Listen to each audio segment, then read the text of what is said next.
अब शुरू हुआ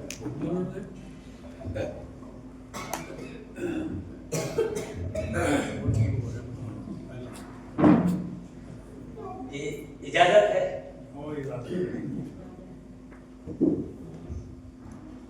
है फूल भी हमारे, खुशबू भी हमारी है फूल भी हमारे, खुशबू भी हमारी है, हिंदी भी हमारी है, उर्दू भी हमारी है। भाई एक ही माइक पिला देना दोनों में। हाँ एक ही रहने दे। आज के इस खूबसूरत कार्यक्रम की सदारत और अध्यक्षता कर रहे हैं श्री S.K. शर्मा। बहुत बहुत बधाई और मुबारक।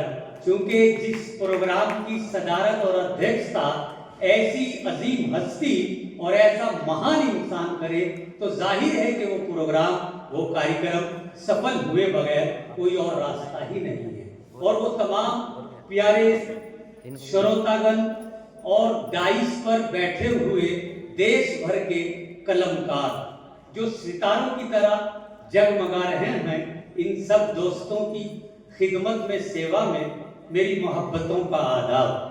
तुम्हारे घर में दरवाजा है लेकिन तुम्हें खतरे का अंदाजा नहीं है।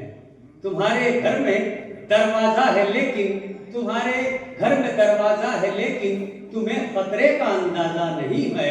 हमें खतरे का अंदाजा है लेकिन हमारे घर में दरवाजा नहीं है।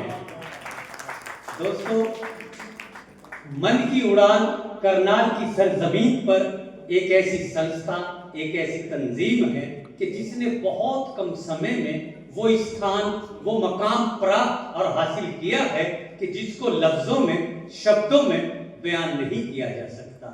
हमारे रामेश्वर भाई और मोहतरमा हमारी बहन पूनम गोयल साहिबा कले और दिलीप कुमार जी और जितने भी तमाम जो इस संस्था के पद अधिकारी हैं और जिम्मेदार लोग हैं, यकीनन उन लोगों ने, उन साथियों ने बड़ी मेहनत की और बड़ी मोहब्बत के साथ, प्यार के साथ इस संस्था के कार्यक्रम को और इस संस्था की तमाम कार्रवाइयों को आगे बढ़ाया।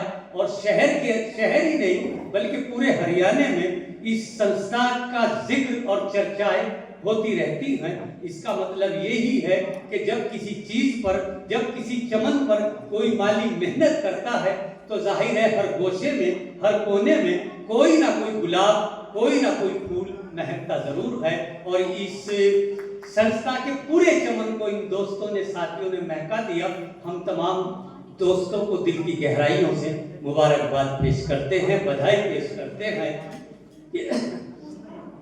कि रोशनी का कुछ ना कुछ इम्कान होना चाहिए। साहिब सदर अध्यक्ष महोदय, रोशनी का कुछ ना कुछ इम्कान होना चाहिए, बंद कमरे में भी रोशनदान होना चाहिए। रोशनी का कुछ ना कुछ इम्कान होना चाहिए, बंद कमरे में भी रोशनदान होना चाहिए। और हिंदू मुस्लिम आपके माथे पे चाहे जो भी हो, आपके सीने में हिंदुस्तान होना चाहिए। हिंदू मुस्लिम आपके माथे पे चाहे जो भी हो, आपके सीने में हिंदुस्तान होना चाहिए। तो आइए हम प्रोग्राम का आगाज करते हैं।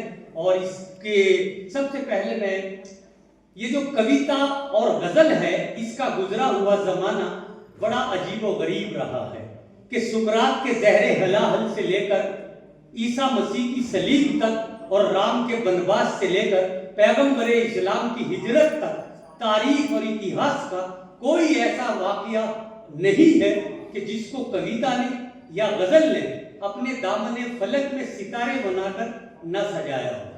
इसकी तारीख और यूं तो 400-500 बरस है कविता और गजल की उम्र, लेकिन इसके दामन में 4-5 हजार साल का इतिहास है, तारीख है और उसकी चमक है, जिस चमक को हम शब्दों में और लफ्जों में बयान